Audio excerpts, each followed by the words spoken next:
Are you looking for more out of your life?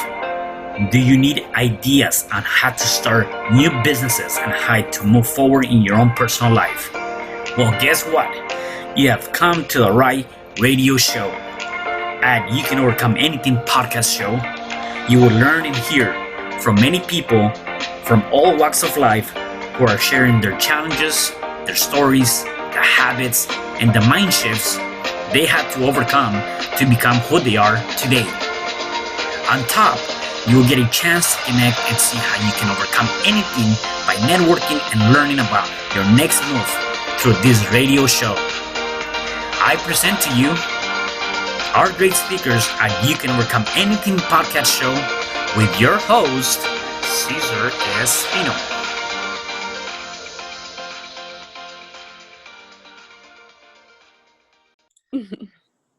Hello there and welcome back to another episode of You Can Overcome Anything podcast show. It is your host, Cesar Respino, and you can find me at www.CesarRespino.com. And today I have a special guest. Her name is Alyssa Montez. How are you? Good. Namaste. I'm doing good, Cesar. Thank you for having me. Yeah, definitely. I really appreciate you being here today. And I want to just give the people a little bit of you, and then you can really give me your story and tell me more about yourself, right? One of the things that you do is you really have this you're a unique human being that is always striving unconscious in alignment of other people, right? And I see that through your Facebook videos, to being in different communities and just really bringing a lot of that joy and love into the space of this, right? Especially now with like the social media space. So why don't you tell me a little bit about you, where do you live and where did you grow up, and a little bit of your background? Okay, sure. Okay, so this is this is great. So I grew up in a small town in the middle of the desert on the border of Mexico and America. Okay. So in Carlsbad, New Mexico. Maybe you're familiar with the Carlsbad Caverns, maybe Yes. you're not. It's near El Paso. And so crazy thing about my background, I did not have my mother or my father growing up. My father was actually in the cartel. So he went to prison early on when I was like a baby. And so I didn't really know him much. And then my mother, she was a drug addict. So she was she was there. She was in and out, I would say. She would move in a little bit and then move out. But I was mostly raised by my grandparents, who are around 80 now. And they were illiterate. So they were illiterate in both of their languages. Well, my grandpa doesn't really know a lot of English. He tries. And then my grandmother, she knew some English. She learned through doing puzzles. And so I always felt like growing up that I had to go to school and I had to go to college, and I was going to save my family because they were so into drugs and alcohol and violence and gangs and things like that. So I stayed focused on school, and I was always like molested and raped growing up. And it was just a really bad life. But I just chose school. I always chose to be happy. I chose to stay joyful. I was actually afraid of the light growing up. So I was always in the dark. I felt safe in the dark. So I would like go out at night and just really wander around and just, I guess, honestly, you could say I probably learned how to meditate, and that's what I did. So I grew up and I thought that, if I went to college and did all this, I was going to like save my family. Well, I did it. I went to college, did all that, graduated top of my class, and it didn't happen. But I also wasn't really taught like any kind of social, like how to talk to people. I was mostly taught to be afraid. Honestly, I've lived in a fearful life, not only gunshots, people pulling guns on me, not only like all that violence and stuff, but just, you can't do this because you're a girl. You have to do it this way because you're a girl. This all has to happen because you're this, it was always like, you're this, you're this, you're this. So I never really knew who I was, honestly. And then I had children at 20 years old. I had my daughter at 20 and my son at 21. And my ex-husband, he was also raised kind of the same with his grandparents, his mother. His mother actually killed my little cousin. She was 3 years old when she killed her. So crazy, crazy, crazy life. A lot of death, a lot of things happening, a lot of friends just, flopping over. So we grew up kind of the same. And then he tried to kill me. So I decided like this was it, once my ex-husband kind of turned on me. And I always felt like he didn't mean to, he didn't know. We didn't know, what you don't know, you don't know. And so I decided not to, like, I called the DA the day before the trial and I was like, I'm not going to testify. Like, if you put me on the stand, like, I'm not doing it. I'm not putting him in prison. My kids are not going to have a father in prison like I did. And then he ended up actually, let me back up a little. So in 2016, that's when it happened. That was when I decided to become an MMA fighter. I was like, you know what? I am so sick and tired of not being able to walk in a certain neighborhood because I'm a girl or because of this, because of that. Like, I'm going to learn how to fight. If that's what it takes for me to feel safe, then that's what I'm going to do. Ended up becoming a really great MMA fighter. And so I moved to the East Coast to Washington, D.C. to train on a professional MMA team. And so I did all that, took my kids. It was great. And then my ex-husband was on probation because his charges were so like bad that they had to give him something, but they were able to drop everything down to misdemeanors. And so he had probation for like a lot of years and he had to do all these like classes and he was good. But once all that stopped, he's wealthy, his family's wealthy. And once that stopped, he ended up getting a lawyer and taking my kids from me. So I haven't seen, heard, spoke to, know anything about my children since March. I haven't had rights to them since 2017. So that's kind of where my journey is right now, is my journey to find my kids, to get them back, to get them in my arms, to have some kind of knowledge of if they are held okay, if they eat, So that's where I'm at right now, is just the journey to get my kids back. Wow.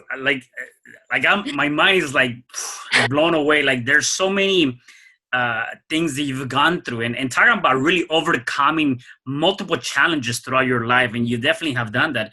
And then on top of that, though, I can already see there's so many different lessons and so much that you've learned through that. And I'm so curious to know about a lot of those different things. So I don't even know where to start to begin with. Nevertheless, though, so I guess with your dad going to prison and your mom not really being around, how old were you that when that took place, more or less? So I think my dad was already like in and out of jail. And then so my mom and dad were already running drugs together. So they were doing it together. The only reason he ended up going to prison was he kind of like took the rap for her. So she didn't like go because he took it. So they were already doing that together. And so I never really knew my dad because he just was already in and out of jail, or just gone running the drugs. And so I think when he went to prison was when I was like 2. I think that was the range.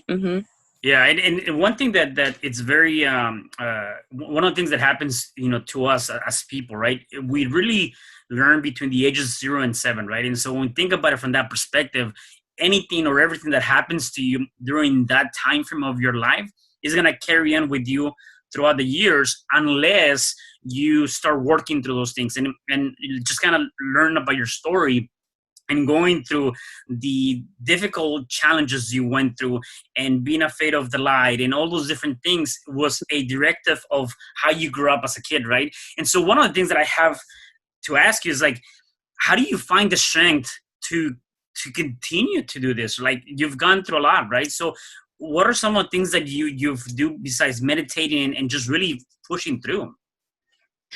Literally just being happy and having compassion. That is one thing that I truly learned is one of the most the most powerful gifts to really truly embody is compassion.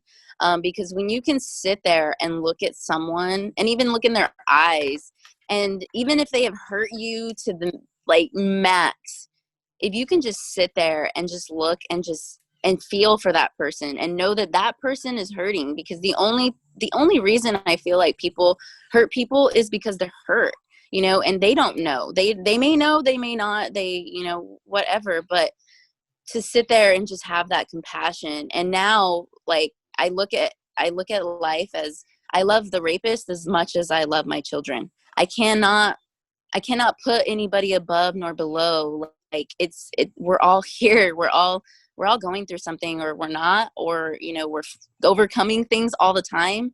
Yeah. And that's something to be said, that we have in common, and I always take it back to, we're all human, and, we all shit, we all have a asshole. I don't know if we're allowed to. Yeah, no, that, yeah, definitely. Yeah, of course. So if you sit there and say, I don't have anything in common with that person, well, I'm the person that's going to be like, oh, really? Oh, you don't poop?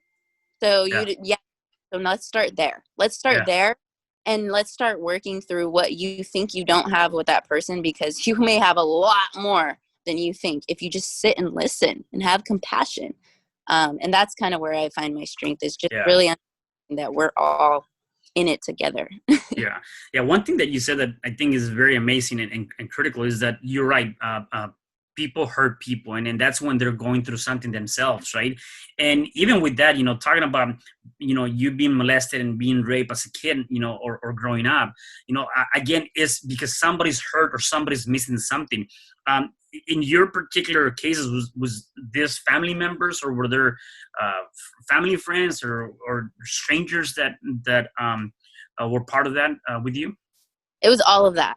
So Okay. it was all of that. We all, like, the town that I grew up in, we're all mostly related. And Mexicanos, we have a lot of family. My grandpa's one of 23, and then the other one's like one of 11, and then and then an extended family. There's like family over here and family over there. So I mean, just, it was always that. We grew up in a neighborhood where, we grew up outside. I didn't play video games. I didn't have phone. Like, we were 90s babies, and so we were always running the neighborhoods outside. And so that's when it would happen. Or they would come over, because my uncles were also in drugs, and so their friends would come over, and then my mom would bring people over. So it was just, it was all that. It was family. It was it was, all over the place. Yeah. Yeah. And that's one thing that comes to mind, right? And you said it, right? Like, you have to be able to be compassionate. You have to be happy. And, at the end of the day, I believe that that's great. I guess my biggest question too is, how can you stay in those emotions when somebody is, without even thinking about it or not, they are hurting you, or they're doing something to you? How do you remove those emotions from you to say, you know what, I'm stronger than that, and I'm not going to allow that to empower me, right? To take over my day. Well, I think I credit it to my Reiki. I'm a Reiki master, and so that alone just keeps my chakras balanced and keeps that love within me from source. And then also mixed martial arts. I'm trained to kill, so I know how to kill. I can do it, but I'm also trained not to do it. So from my senseis, we're not allowed to fight. Like, you don't fight. You're not supposed to fight, but because you know how to fight, you're not supposed to. So that mixed martial arts, the Kundalini yoga that I do, all these things that I do, meditate, all the self-care that I have for myself, I embody that. I am like connected with my mind, body, and spirit all at once. And I don't believe that our natural part of us is evil. I don't believe that. So I believe that we have compassion. I believe we have nurturing. I believe we have all these skills. And those are the skills that I didn't have. And when I was like a teenager and probably early in my marriage, like, I was not this person. I was depressed. I was very like optimistic. Yeah, I was like happy and positive, but I was also like a bitch, me, but I didn't know. I didn't know until I moved away. I didn't know that I could be different until I moved away. And then I moved to the most diverse place in America, in DC. So you have every culture. and yeah, so I really credit it to being able to be connected to my mind, body, and spirit at all times and understand myself. And that way I'm able to feel, especially with my Reiki, I'm able to feel when someone's hateful toward me. I'm able to feel when all this is toward me. So then I'm able to be like, well, that's not my emotion. That's yours. I'm naturally happy. And so if I do fall, like if I do cry, like sometimes I cry really loud and really hard because I miss my babies, Yeah.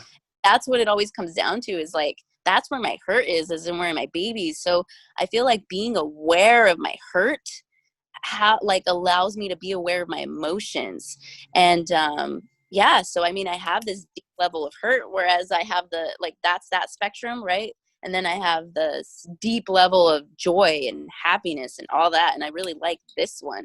So when I go to this one, I don't trust myself. I don't trust what I think. I don't trust what I say to people. I don't trust, and honestly, I don't even go near people. I'll go like work out hardcore, or I'll just like cry it out on the earth. I'll go sit down and sit in the grass and all that. And so yeah, it's just like being aware of my emotions. I am able to be aware of other emotions trying to enter into my little realm. And with that, like I can't, like Yeah. I don't know how to really explain. I just No, yeah, know. no, it definitely makes sense. I mean, that's one thing that that I can really, and for the people that are listening to or watching this, is like, I think this is a very, very critical aspect that you just mentioned, and that's being aware. And a lot of times we are not aware of what we're doing. We are not aware of the things we're saying. We're not aware of the things that we are going about on every day, right? And so it's that aspect of, the unconscious mind and the conscious mind, right? Once you do something so many times, you don't even think about it, right? And so becoming aware of all the actions, specifically when it comes down to the emotions, is definitely something that's going to help you. And I like the fact that you talk about even on those down moments, because we all go through it. We all have those down moments. We all have, it doesn't matter how positive you might seem. Yeah. We're human beings, right? We're going to go through that.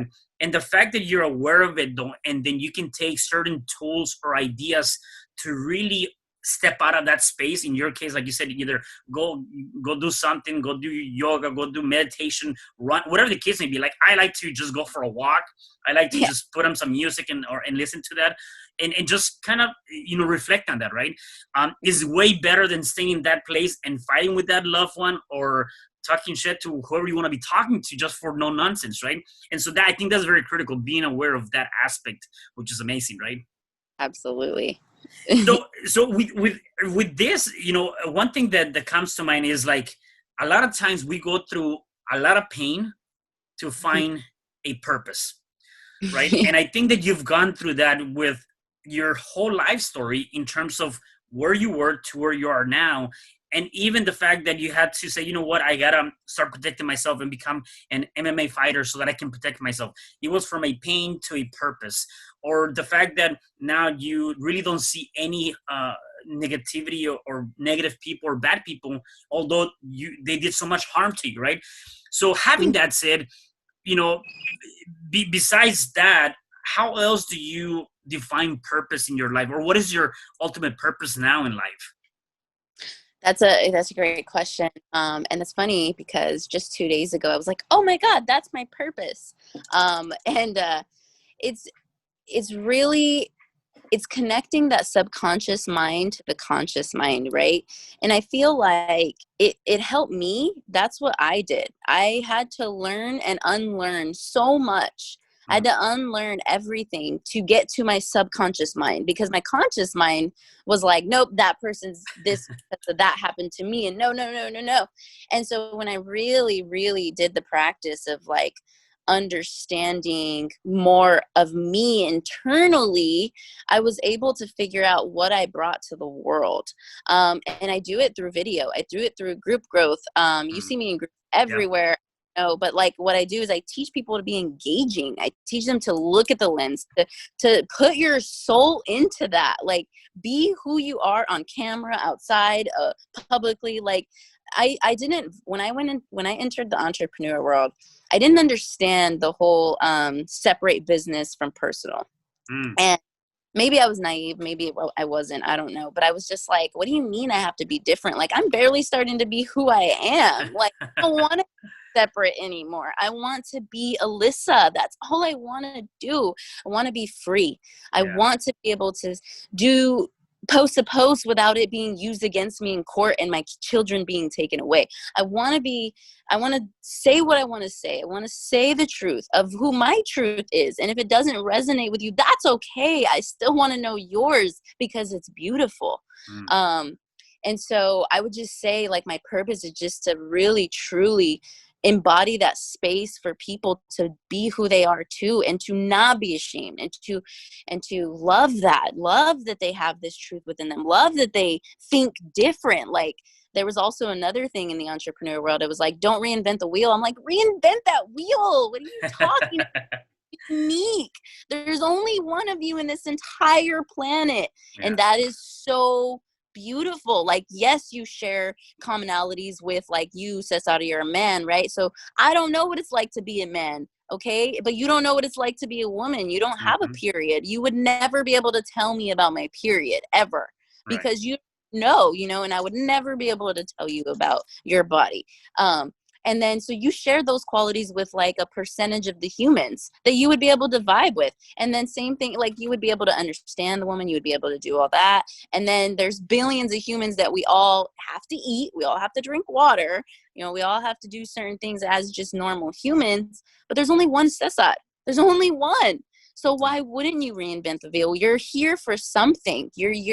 And what I do is I like to look at people and say, what am I going to learn today? I'm learning something from that human. How many lives can I impact today just by giving them that space to be who they truly are? Yes, you can say that you do this, you do podcasts and all that, but that's not what you are. That's not who you are. I want to know the deepest. I want to know the highest levels of you. So I say I'm a gold digger. I dig for the gold. I don't dig for the shit anymore. I used to do that. I used to be like, ooh, I want to know your dirty stuff. I want to know, like, what's really bothers you and stuff. But now I'm like, I want to know what makes you happy. I want to know what makes you laugh. I'm a gold digger. I dig for your gold. That's the most beautiful part of your soul.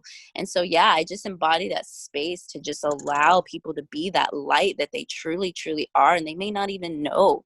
But you can even give that to someone for like 30 seconds, and that changes their entire life sometimes, by just being that made them laugh.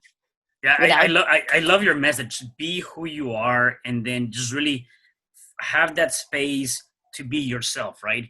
And a lot of times that is deprived from us. That's taken away from us. It's kind of one of those things where I talked about it a while back when I did my first book, and I talked about the identity, your identity. Who are you? Who is your identity, right? And that's one of the things that we have as human beings. And once that identity is taken away from you, then everything else fails, right? So you got to be able to find that identity. So I really, really resonate with that message of be who you are. There's going to be, unfortunately, in this world, there's going to be people that are going to accept you or not. I would love it to be like you said, whether I put a post or something, just let it be my opinion. Don't bash me for that. Don't talk crap about it, except that's not the case, right? At the end of the day, though, you let that go, move on, and continue to be who you are, right? So talking about your kids, and I want to know about your kids in terms of your mission, right? Obviously, the biggest thing you have right now is being able to get them back. And I can only imagine how difficult that might be for you, not having them right now. What are some of the, if you had them here in front of you, what are some of the things, or maybe 2 or 3 things that you would tell them and teach them, some principles or ideas or values based on your experience and based on some of the things that you've done that you would want them to know that can help them in their journey, in their life? That's a great question, Cesar. And so what's funny is that they're 6 and 7 now. They were taken about 3 and 4. But it's almost like my being knew that this was going to happen, because the things that I taught them, I don't need to tell them again because I've already taught them. So I really prepared them. I also attuned them to the Reiki master level. So I would let them sit in on my sessions, and I taught them how to do it. I taught them how to do the Reiki and to be there for the person, to hold that space.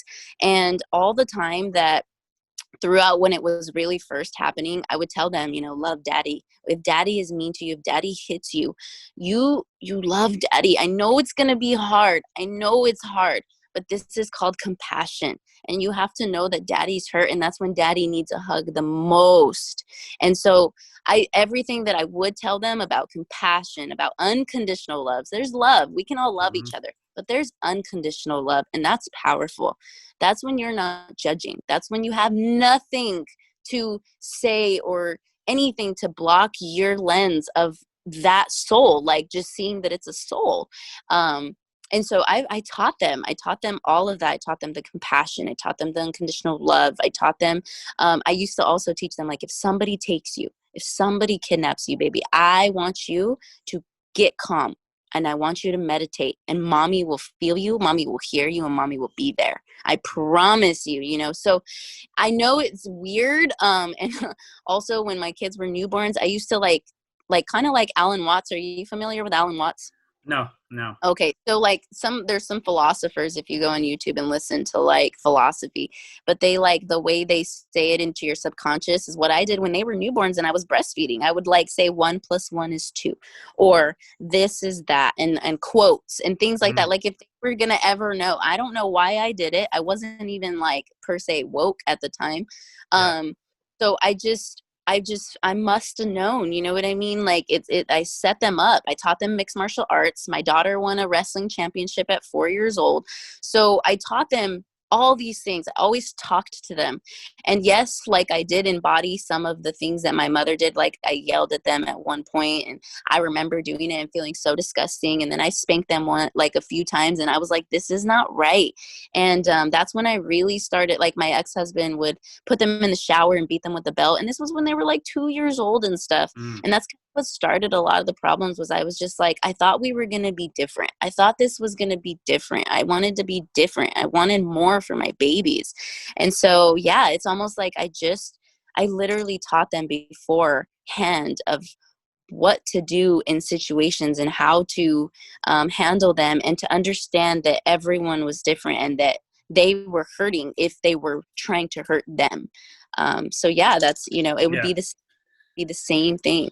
Yes, you trigger something, and something came to mind. And history tends to repeat itself, right? And kind of going back to how your ex-husband would, get him in the shower and beat him with a belt and things like that. That's kind of like Mexican family. They'll get the belt and wet it and use that. Nevertheless, though, that's repeating itself, right? And you said, well, I thought we were gonna be different. I guess, what is your advice when it comes down to that? Like, how can you break that DNA chain, or that cycle of life in your family? Perhaps somebody's going through something similar and they don't want to be in that position. How do you break something that has been going on for years and years and years, and it really is in your DNA, in your family? What would be your advice? Yeah, that's hard to say, because I think it's like it varies. With me personally, it was listening to my gut. And like I said, I think maybe I was meditating a lot early on in life and just didn't know. And so I was aware of myself. I was aware of my thoughts. I was aware of that feeling like, well, you gotta go, like, just do it. I never questioned what that like pull would tell me. Mm, And so that's what it was just, and I would have to say, like, if you feel like it's wrong, then it's wrong. Like, if you feel like this is not okay, then it's not okay. And like, if you feel guilty for doing something, then don't do it. Yes, I had to learn a little bit. Like, yes, I had to keep doing it. And there were so many traits, like, for example, like sex, right? I thought sex was love for a long time. I didn't know mm, different, but I learned all this later, Cesar, like leaving home. So that was one thing that I learned.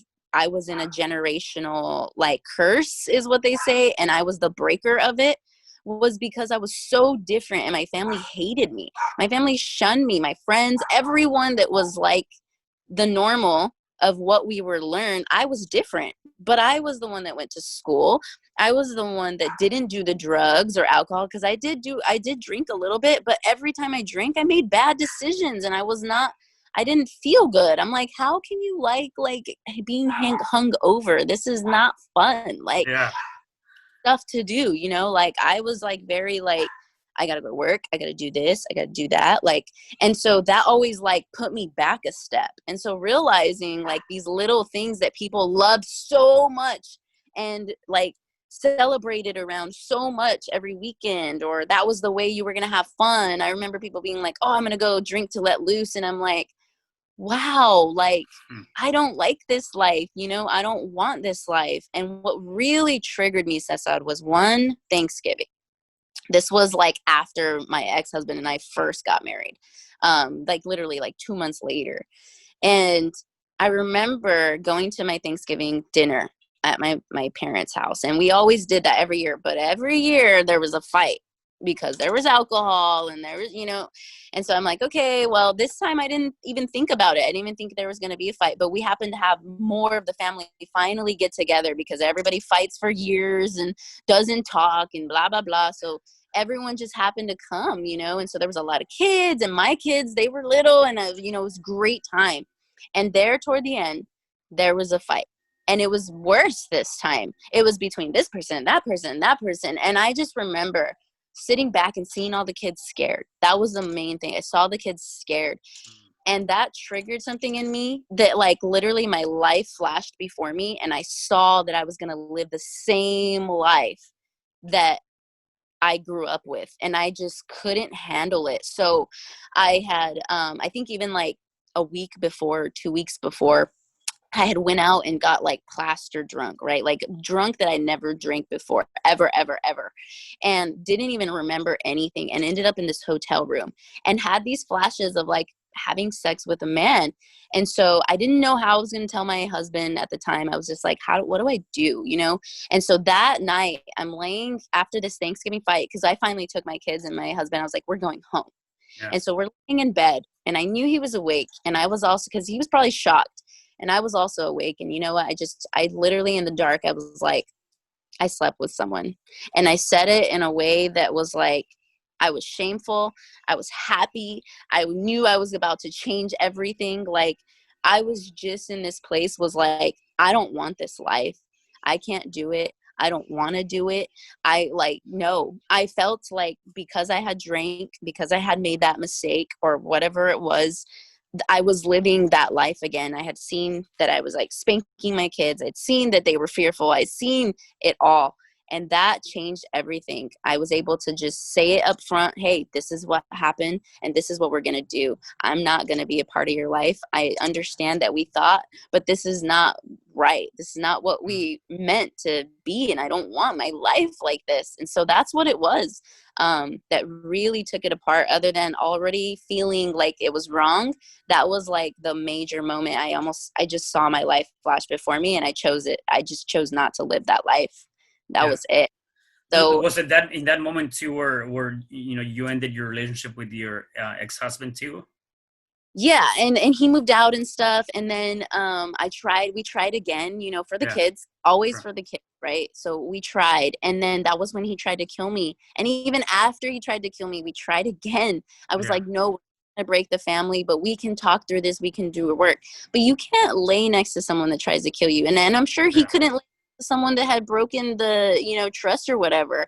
And I couldn't explain it. I couldn't explain why I did it, how I did it. Like I said, alcohol makes you make bad decisions, and drugs, I'm sure in general. I've never tried drugs. I've tried marijuana, but like all these hardcore drugs, I've never even seen them. And so I don't know. I can't explain that. But yeah, like it was just, I tried. And I even got him into mixed martial arts. I was like, look, you can channel your anger too. You know, this is going to help us so much.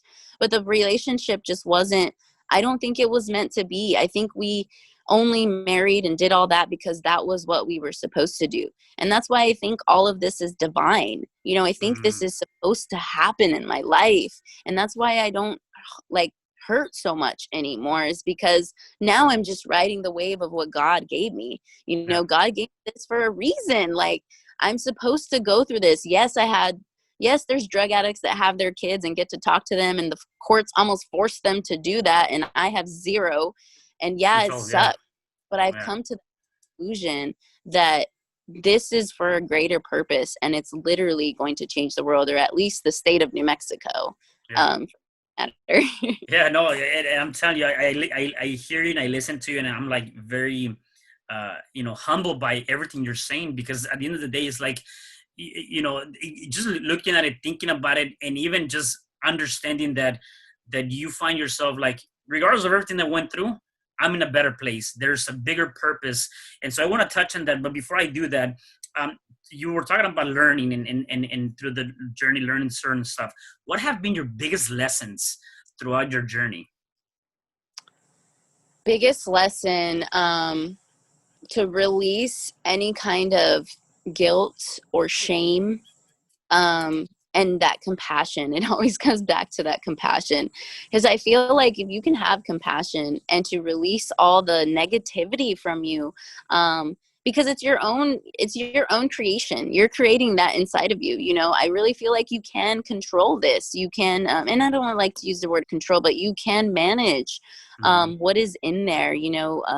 All those feelings of doubt and anger and hurt and guilt and shame, and really learning how to move those out of the way, but first experience them. Like, that was one of my major Mhm. lessons, was experience those emotions, because I didn't even know how to experience any emotions. I wasn't taught to even have emotions. Like, if we cried, we got beat even more.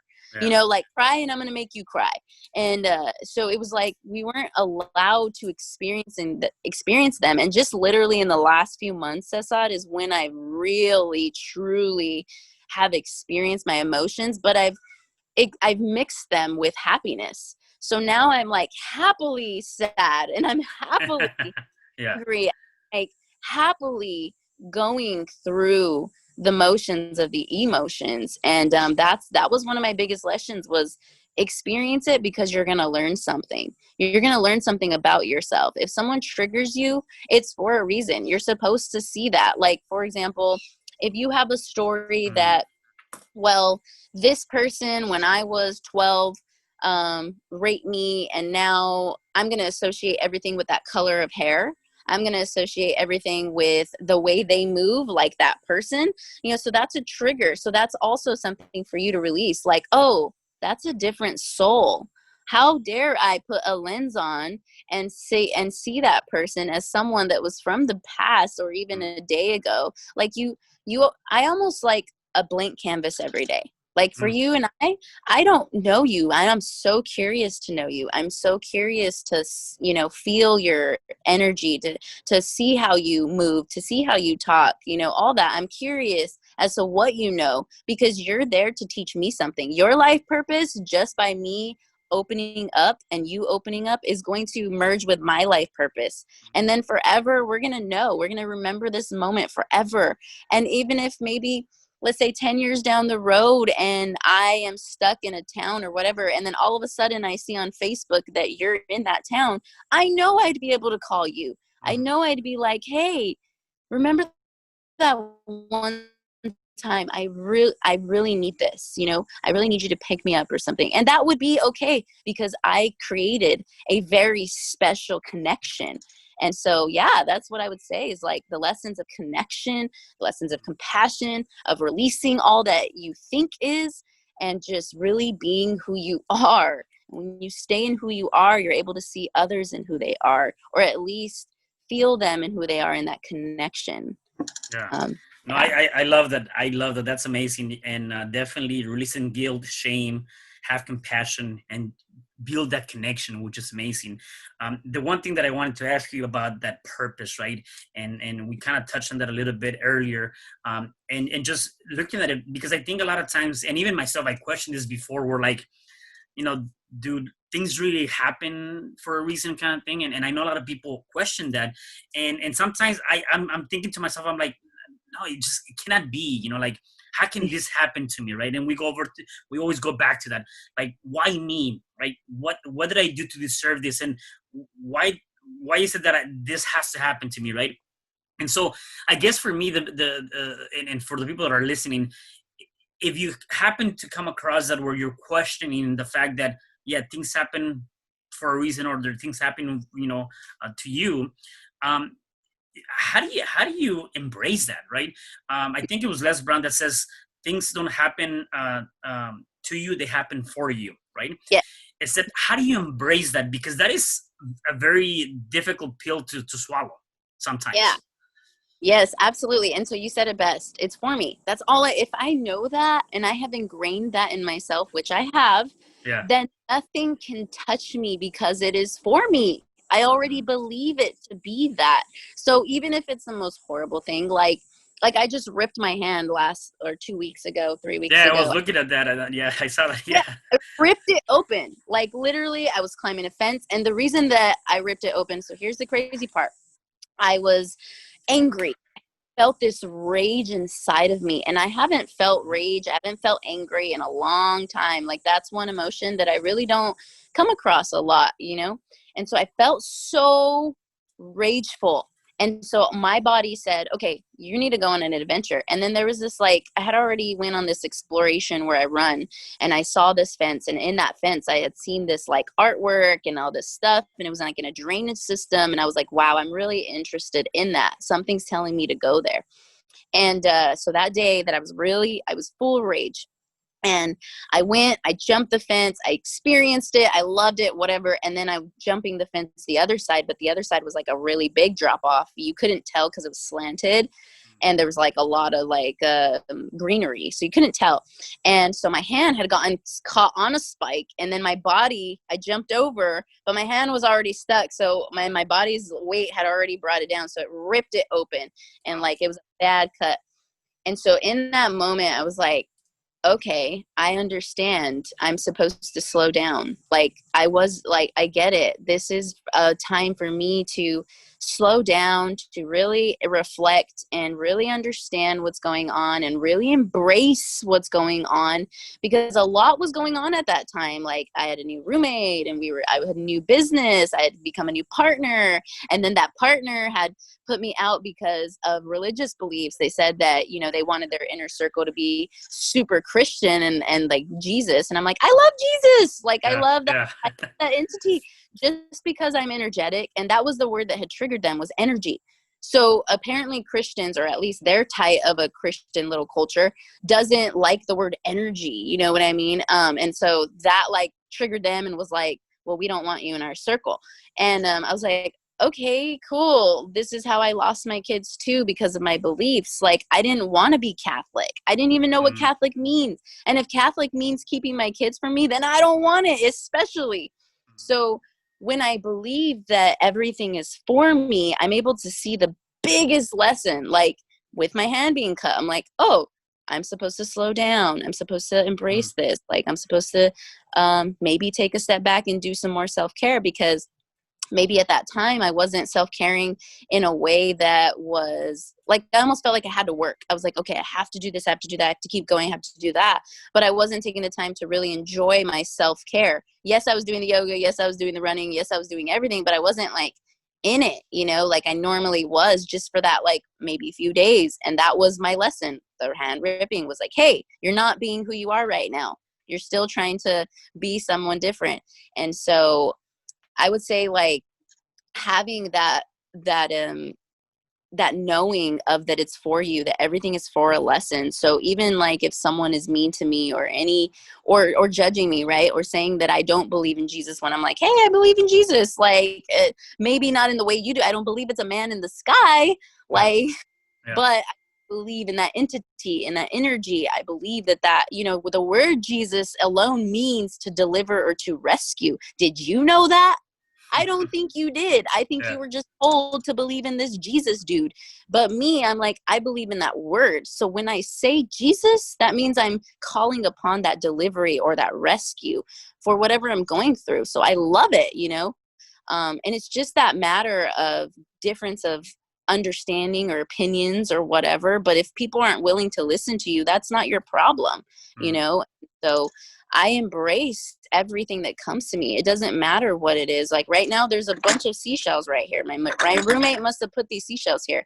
But for me, they're symbolic. I'm like, wow, I'm talking to Cesar. Now there's these seashells. This couldn't be a perfect, like more perfect moment. And then here's my book that I read to the children yesterday. I read to children online. Like Nice. all this here to help me embrace this moment, to be able to be more of who I am for you, you know? Yeah. So it's that intent. It's that understanding that maybe everything around you, yes, is for a reason. Why randomly these seashells are here? Why the book? And why does it make me feel good? Well, because I asked to understand just subconsciously. Maybe I didn't consciously say, hey, why are these seashells here? No, I was like, subconsciously, these seashells are beautiful and they're here for me for a reason, you know? Yeah. So it's all in the subconscious. It's Yeah. really No, yeah, no, that's amazing. One thing that I always tell people, and even myself, and again, it's like anything, it's not easy yet. You know, when you're in that space or in that direction or that journey, you're gonna take it for what it is, right? And so I tell myself, there's always a lesson to be learned in anything that we go through, whether it's good or bad. And I always ask myself, you know, what is the lesson that I need to learn here, right? It's kind of embracing that, is acknowledging, is reflecting. And I had a couple of setbacks this week myself, and I'm like, okay, what is the lesson? And you know, I've been going out for this walk, and you know, I have all these mixed emotions, and I'm thinking like, okay, what is the lesson? What is the thing that I have to learn from here? Because there's something I have to learn. And I didn't see that before. Before it was like, you know, I'll probably be more pissed, or I'll probably be like more upset, or like I'm like whatever kind of thing, right? I wouldn't reflect on that. Now, even if I don't like the emotion, I actually sit back and say, okay, I ask myself, like, okay, what do I need to learn here, right? And sometimes when you ask yourself that, you know, talking to yourself, I guess, you call me crazy, yeah. you know, it triggers something else on your mind, on the unconscious level, and now you're gonna hear this little voice kind of answering you and telling you, well, here's the possibilities or the lessons to be learned, right? So, anyways, I definitely I see that, for, you know, and you're right. We have to just sit back, reflect, look at it, and I love the fact that when you start thinking about it and you start saying, you know, these are happening for me, not to me, and there's a reason for all of that. Yeah, it definitely is. It's a different point of view, a different lens in life, which I really enjoy. Yeah, it's beautiful, right? You get to experience yourself on another level, and it's gorgeous. Like it's like, yeah, call you crazy. Maybe all those people personalities they did all those tests to growing up, like that was a way that they were coping. They were being who they were, and then you triggered it and said that they were crazy, and now they really believe they're crazy, and like, you know what I mean? Like, no, we have to listen to those voices, and I have many voices. It's like I don't have just like one or two. I'm just like, oh, okay, yeah, you're right. I'm sorry. You know, like, Yeah. yeah, it's just that reflection. I think it's beautiful. I think it's Yeah. beautiful. Definitely. Well, I know you have, you know, definitely. I would love to continue this conversation and go on forever, because I'm really enjoying this conversation. However, before I let you go, I want to ask a couple more questions. Sure. Beyond everything, you're very positive. You are very, you know, in tune with yourself. Self-love, self-care. You're giving us a lot of great tools, a lot of great techniques and things that you're doing. What else do you do on a day-to-day basis to put you in this positive state of mind? Oh, so I am obsessed with the clouds. So Okay. I literally watch cloud formations. Like last night, or sorry, the night before, I stayed up till 4 a.m. just watching the cloud formations, because I had noticed that the sky was clear and the stars were out, and then all of a sudden there was clouds, and I was like, okay, this is about to be a great night. So I love to like watch formations. I love to watch patterns. I love to, and when I can do that in the clouds, I can do that with people, and I can do that with like my own self. And so I like to really understand what's going on around me. And especially when I get online, I start looking at my timeline, and I'll just scroll a little bit, and I'll be like, oh, that's the energies we're in. Okay, cool. Nope, not today. So I really just pay attention to what's around me. Like, for example, I woke up this morning, and I actually woke up late. I slept like 10 hours, 12 hours. So my body must have that. I woke up at 9:15. I was like, oh my God, I have to be in this call in 15, you know? So I had to, in the shower, I had to meditate. And I said, okay, I said, source, God, please channel me enough to miss my morning routine. Let's do it right now. So I meditated in like the 2 minutes I was in the shower, all that stuff. I literally did my whole morning routine that takes me like 3 hours, 4 hours that I love to do. And I did it in 5 minutes. And I asked to do that. I believe that when I ask things, they happen. So every day is different, Cesar. Like every day is, you have to go with the flow. So that would be the main thing I would say, is I go with the flow, because you never know what's going to happen. And my kids taught me that. I could have a perfect day plan, but not them. They want to break, Yeah. break an arm or something. And so then I have to take that time to tend. So if I go with the flow, that's a lot easier than just being like, I have to be, oh my God, I have to be at this appointment at this time and this time and this time. But the more that I am calm about it, like I made it on time. How did I wake up at 9:15 and then take my shower, meditate, do what I need to do, and still make it on time and send you the signed thing? I hadn't even done that yet. You know what I mean? But because I was calm, because I believed in myself, because I knew that it was going to be taken care of, it happened all in 15 minutes. And I believe that even a second is an eternity. Every moment is forever. That's what I say. Every single moment is forever, and it matters, and it's there. And it's, if you're in calm, if you're in that flow, you would be surprised at the miracles that happen. Yeah, no, and that's definitely amazing. I did a interview a while back, and I was talking about TikTok, and I'm not talking about the application. I was talking about that is the sound of the clock, and that is our internal clock too, moving on. So when you talk about every second is eternal and all that stuff, it's true. It's like so every second is like, you cannot get that back, and that eternity, that moment in life, you have to embrace it as much as you can, with so much love and energy, and just be in a positive state of mind, in my opinion, right? So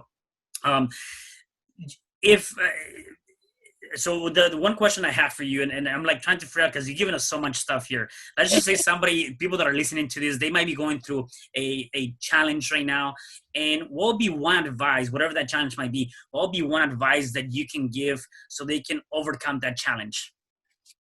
It's to be in that flow, to be in that calm state of mind. Seriously, if you can be calm, like if you feel yourself like, oh my God, I gotta do this. Oh my God, I do that. Like that's the moment that you have to literally ask to believe in yourself, or ask to believe in that source. Like I did. I was like, okay, God, please, I know I'm running late. I know I need to breathe. Let me breathe 3 breaths, and let me find the answers, because they're right here. And that's one thing I really believe in, Cesar. I have every single thing I need right in my vicinity at all times. Sometimes I'll need a string, and how is it that I find a string right there?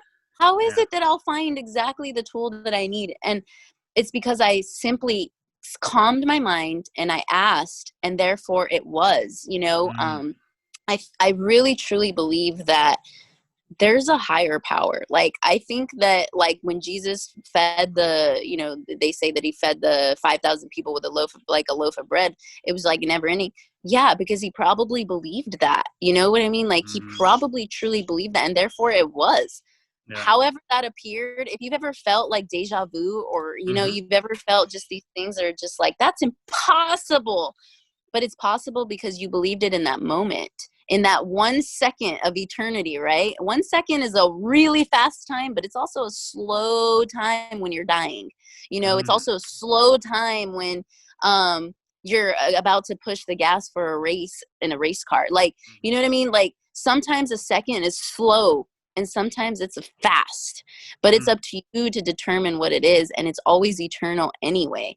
So that's what I would say, is just stay in that flow, in that calm state of mind, and you'll be surprised at what you find. And you may not find it in the ways that you want to. Like sometimes I'm blessed in just ways that I am just, wow, like you sent me a human being. Thank you. You sent me that human being to say that word, for me to be like, oh, wow, you just broke every barrier from that childhood memory, and now I'm free,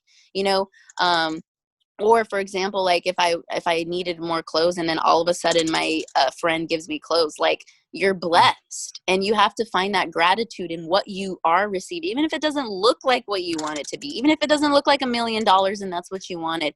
That set of clothes for what you needed in that moment is worth way more than $1 million. So it's just being grateful, staying in gratitude, staying in compassion, and staying in love, staying in that calmness for yourself so you can serve others. Yeah, that's super amazing. Just being able to listen to all of that. So The uh, main. yeah, no, that's super amazing. Just listening to that, and I heard this from another person that I did a podcast and said, "Wow." And wow stands for words of wisdom, and that's exactly what we just dropped today. Like, it's like that wow factor of words of wisdom, a lot of great stuff. So I really really appreciate that. If people wanted to connect with you, where can they find you or connect with you? Yeah, best place is Facebook. My Facebook is, I'm always on that. Alyssa Montez, and then I'm also on TikTok, and I'm getting TikTok famous. I'm so excited. Nice. Yeah, I started awesome. like a few days ago, and it's already like picking up. So I'm like, yeah, I'm so Good. excited. It's Nice. so TikTok, Julie Yours 3. That's what it is. DRULY YOURS 3. Those are the main platforms I'm on right now, and that's where you can find me. Awesome. Cool. Alyssa, thank you so much. Is there anything else you want to say before I let you go? I unconditionally love all of you, and thank you so much for being here with me. And I hope that I inspired all of you. And thank you for the reciprocation of your energy. And namaste.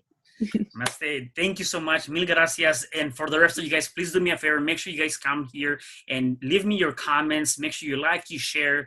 Definitely, this is something that a lot of people want to hear and need to hear. A lot of great information that can really help you and empower you in your own journey, which is this called life. Once again, thank you so much. And I'll see you at the next episode of You Can Overcome Anything podcast show. Bye. Hi, I'm Cesar Espino, real estate investor, business coach, and consultant, and author of the book, You Can Overcome Anything, Even When the World Says No. My number is 424-501-6046. In my book, I talk about making the necessary changes to shift your mind for prosperity and certainty. Pick up your copy at Amazon. I also love helping families with their real estate and can purchase your house fast and all cash. Follow me on Instagram, Facebook, and LinkedIn. My number is 424-501-6046. Thank you for having me today. I am so glad you tuned in to this podcast. You can find me at Spreaker.com, where you can like and subscribe. And to learn more about myself and my services, you can find me at www.CesarRespino.com, or you can also find me at Facebook under Cesar R. Espino. Once again, thanks for joining me. I am looking forward to having you at the next episode, and know that you truly can overcome anything.